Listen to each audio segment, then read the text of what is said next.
Hey guys, and welcome back to another demo. I've got a quick one here on just recoloring your artwork. So my file's set up. This is my kind of practice working file.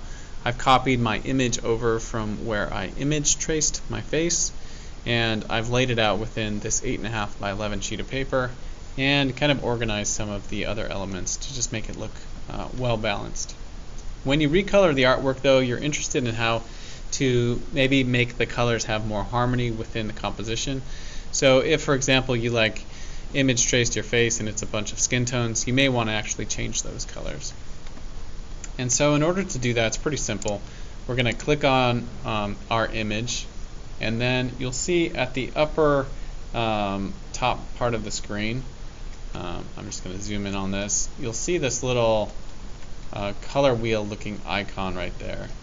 And so that's going to be the button that you'll likely click on after you've selected your work.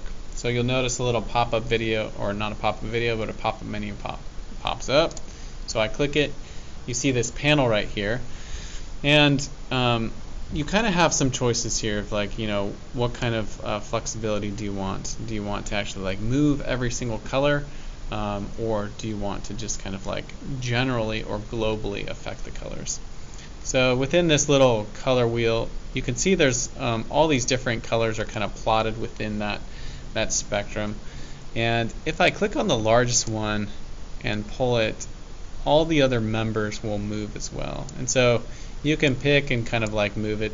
This might be a great way to just get your color globally away from skin tones and into like some other like strange or exciting territories. So blue face against a yellow background is pretty interesting. You have like a color contrast of cool and warm, cool being blue and warm being the yellow. You could also go for more of like a warm or analogous color scheme where like you get those warm kind of pinks or warm oranges, and that can join into the yellows and pinks as well, and you get more of an analogous color scheme. So depending on like what you want to go for, you can actually make those modifications. At the same time, with like the global movements with that largest little swatch, you can also isolate particular pieces and you can move them up or down.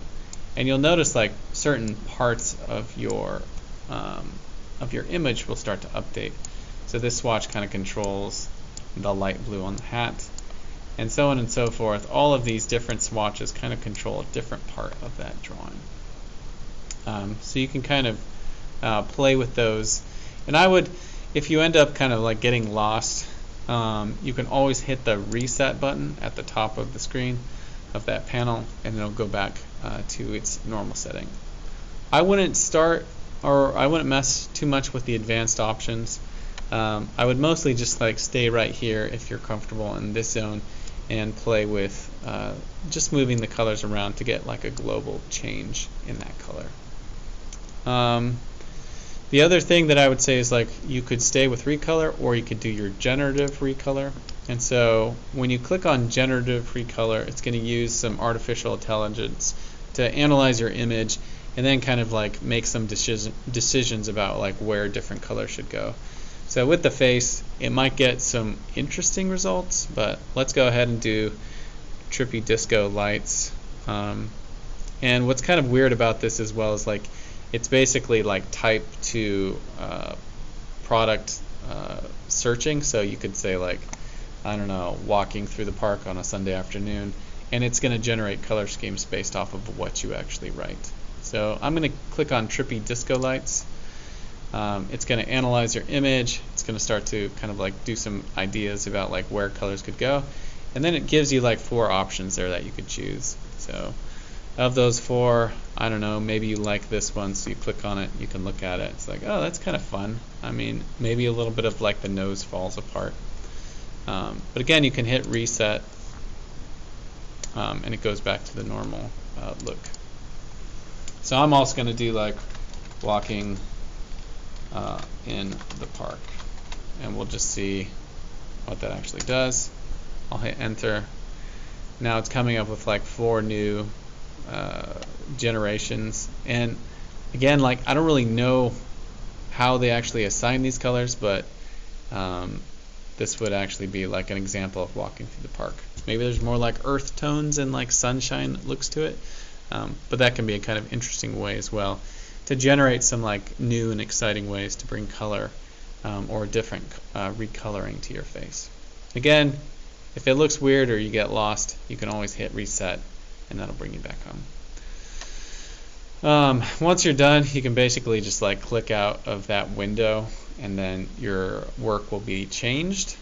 And if again you want to make some modifications, you can click on that little color wheel at the top and then continue that process of finding new colors.